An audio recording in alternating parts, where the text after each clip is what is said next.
Hello, Mark. My name is William, and I'm a freshman from Listening and Speaking Text, Session B.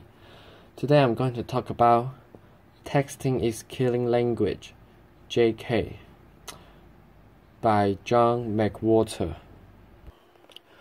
We always hear that texting is a scourge. The idea is that texting spells the decline and fall of any kind of serious literacy, or at least writing ability, among young people in the United States and now the whole world today. The fact of the matter is that it just isn't true.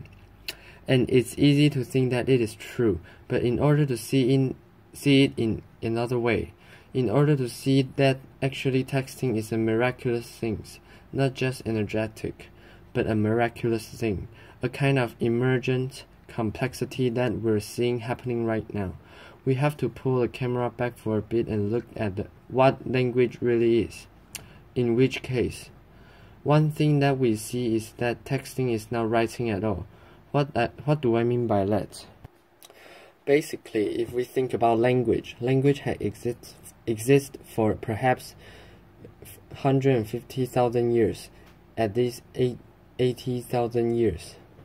And what it arose as is speech. People talk. That's what we're probably genetically specific for. That's how we use language most. Writing is something that came along much later. And as we saw in the last talk, there's a little bit of controversy as to exactly when that happened. But according to traditional estimates, if humanity has existed for 24 hours, the writing only came along at about 11:07 p.m. That's how much of a laterally thing writing is. So first there's speech, and then writing comes along as a kind of artifice. Now, don't get me wrong, writing has certain advantages if you write, because it's a conscious process, because you can look backwards, you can do things with language that are much less likely if you're just talking. For example, imagine a passage of Edward Gibbon's The Decline and Fall of the Roman Empire. The whole engagement lasts above 12 hours, till the gradual retreat from the Persians was changed into disorderly flight, of which the shameful example was given by the principal leaders and the Serenus himself. That's beautiful, but let's face it, nobody talks like that. Nobody talks that way, or at least they shouldn't if they're interested in reproducing. That laughter is not the way any human being speaks casually. Casual speech is something quite different. Linguists have actually shown that when we're speaking casually in a monitored way, we tend to speak in word packets of maybe 7 to 10 words. You'll notice this if you ever have occasion to record yourself or a group of people talking. That's what speech is like. Speech is much looser, is much more telegraphic, it's much less reflective. Very different from writing. So we naturally tend to think, because we see language written so often, that's what language is. But actually what language is speech. They are two things. Now, of course, as history has gone by, it's been natural for there to be a certain amount of bleed between speech and writing. So, for example, it's a distant era now. It was common when one gave a speech to basically talk like writing. So I mean the kind of speech that you see someone giving in an old movie where they clear their throat and they go, ladies and gentlemen, and then they speak in a certain way which has nothing to do with casual speech. It's formal, it uses long sentences like this Goblin one. It's basically talking like you write. And so, for example, we're thinking so much these days about Lincoln because of the movie. The Gettysburg Address was not the main meal of that event. For 2 hours before that, Edward Everett spoke on a topic that, frankly, cannot engage us today and barely did then. The point of it was to listen to him speaking like writing. Ordinary people stood and listened to that for 2 hours. It was perfectly natural. That's what people did then, speaking like writing. Well, if you can speak like writing, then logically it follows that you might want to also sometimes write like you speak. The problem was just that in the material, mechanical sense. That was harder back in the day for the simple reasons that materials don't lend themselves to it. It's almost impossible to do that with your hand except in shorthand. And then communication is limited. On a manual typewriter, it was very difficult. And even when we had electric typewriters or computer keyboards, the fact it was even if you can type easily enough to keep up with the pace of speech, more or less, you have to have somebody who can receive your message quickly. Once you have things in your pocket that can receive that message, then you have the conditions that allows that we can write like we speak. And that's where texting comes in. And so texting is very loose in its structure. No one thinks about capital letters or punctuation when one texts. But then again, do you think about those things when we talk? No. So therefore, why would you when you're texting? What texting is, despite the fact that it involves the brute mechanic of something that we call writing, it's fingered speech. That's what texting is.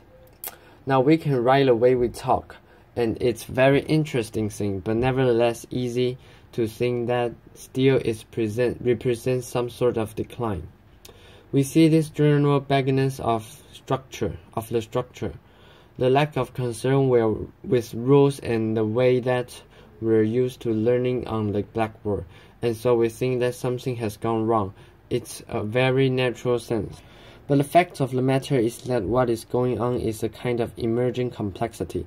That's what we're seeing in this fingered speech, and in order to understand it, what we want to see in a way is the new kind of language. There is a new structure coming up. And so, for example, there is in texting a convention, which is LOL. Now, LOL, they generally think of as meaning laughing out loud, and of course, theoretically, it does. And if you look at the older text, then people use it to actually indicate laughing out loud. But if you text now, or if you are someone who is aware of the substrate of texting the way it's become, you notice that LOL does not mean laughing out loud anymore. It's evolved into something that's much subtler. This is an actual text that was done by a non-male person about 20 years old not too long ago. I love the font you're using, BTW, Julie, though thanks Gmail is being slow right now. Now if you think about it, it's not funny, no one's laughter, and yet there it is. So you assume there's been some kind of hiccup. Then Susan says, "Lo, I know. Again, more guffawing than we're used to when you're talking about this inconvenience." So Julie says, "I just sent you an email." Susan, "Though, I see it. Very funny people, if that's what those means." This Julie says, "So what's up?" Susan, "Though, I have to write a 10-page paper." She's not amused. Let's think about it. LOL is being used in a very particular way. It's a marker of empathy. It's a marker of accommodation. The linguists call things like that pragmatic particles. Any spoken language that's used by real people has them.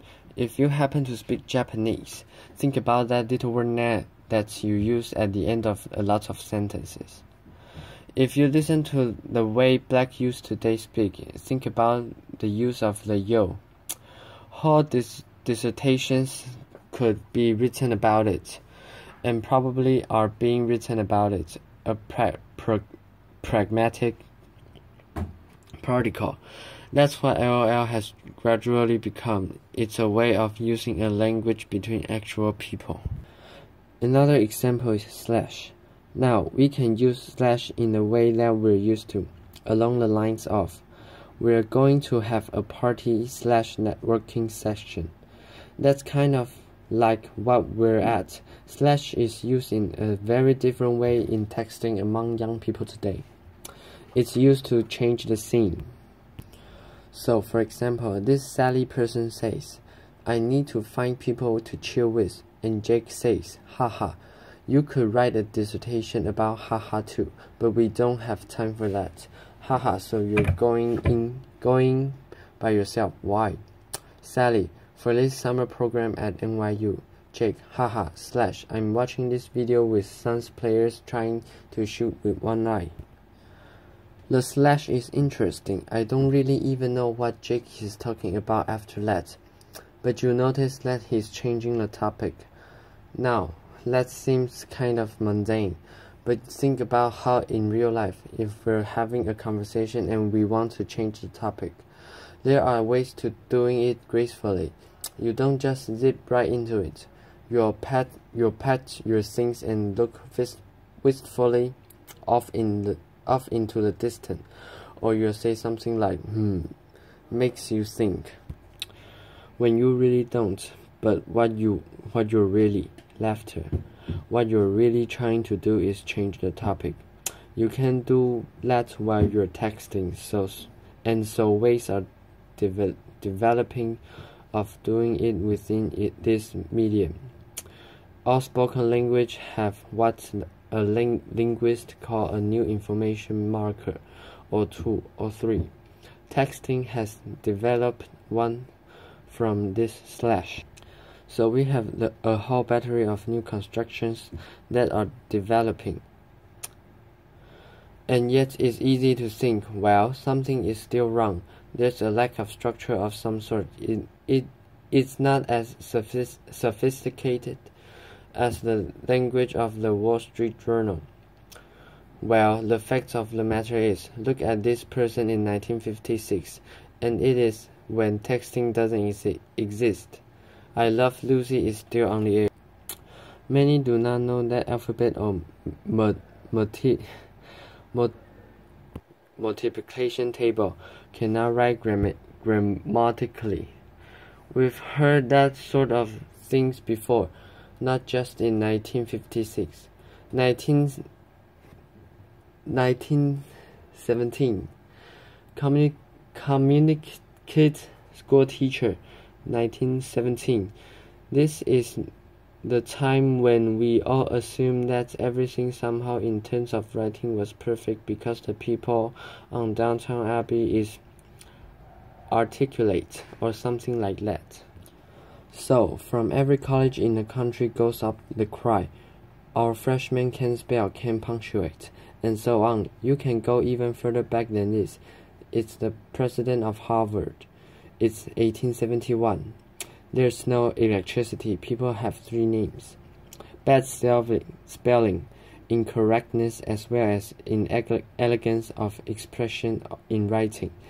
And he's talking about people who are otherwise well prepared for college studies. You can go even further back.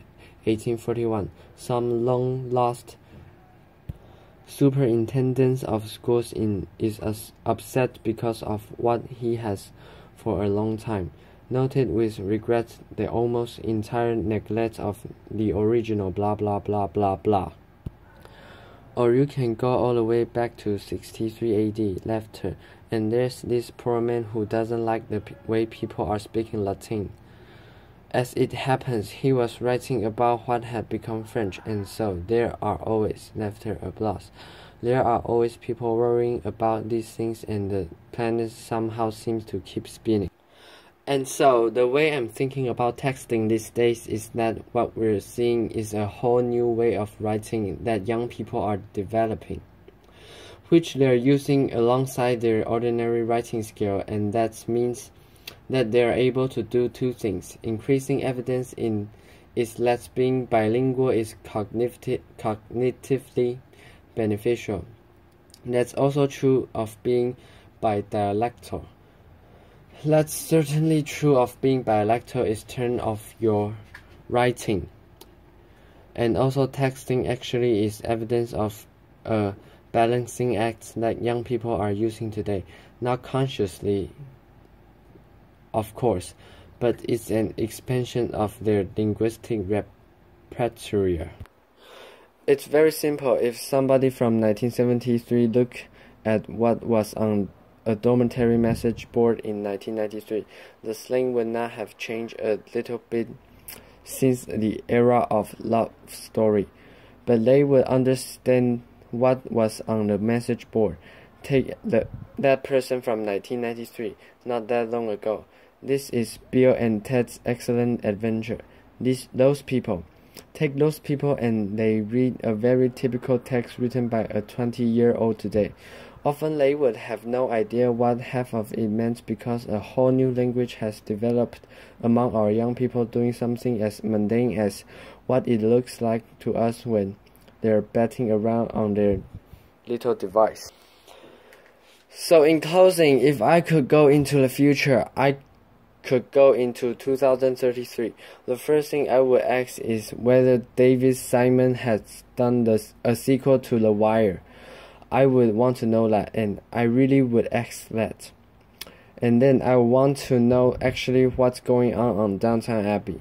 That'd be a second thing. And then the third thing would be, please show me a sheaf of text written by 16-year-old girls, because I would want to know where this language had developed since our times. And ideally, I would then send back to you and me now so we could examine this linguistic miracle happening right under our noses. Thank you very much. Applause. Thank you. Applause.